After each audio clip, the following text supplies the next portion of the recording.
আজ বিকেলের নাস্তায় থাকছে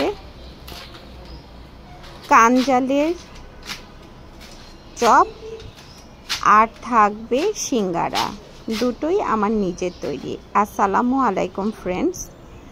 তো এখানে আমি কাঞ্জালের এটার নাম কি দিব আসলে ভেবে পাচ্ছি না। হঠাৎ করে কাঞ্জালটা ঝোল করার জন্য কাটতে বসে মনে হলো যে কাঞ্জালটা যদি গোল গোল করে বেগুনির শেপ দিয়ে কাটি বা বেগুনির মতো করেই ভাজি তাহলে কেমন হয় খেতে। তারপর যেই ভাবা সেই কাজ শুরু করে দিলাম।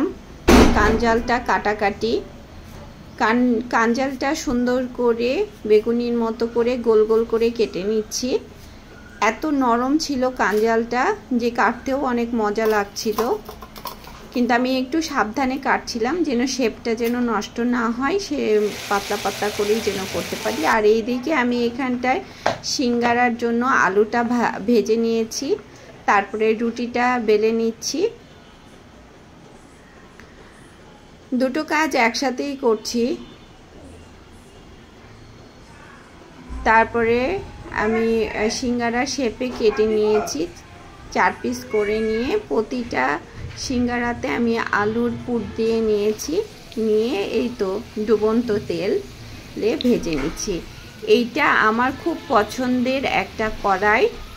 এই কড়াইটা কিন্তু আমার নয়, আমার মেজ বোনের ছিল।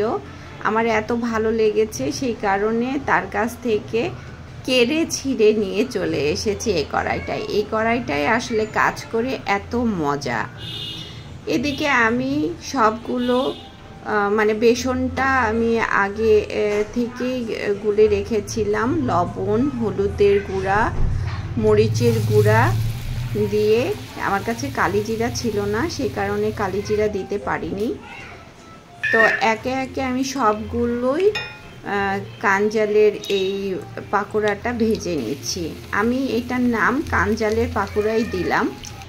আপনারা কে কি দিবেন, কোনো ভালো নাম যদি দেওয়া যায় তো সেই অপেক্ষায় রইলাম। কমেন্ট বক্সে অবশ্যই জানাবেন। তো এই কাঞ্জালের পাকোড়াটা কিন্তু খেতে অনেক মজা ছিল, অনেক মজা। ভাজাভাজি শেষ, এখন পরিবেশনের পালা।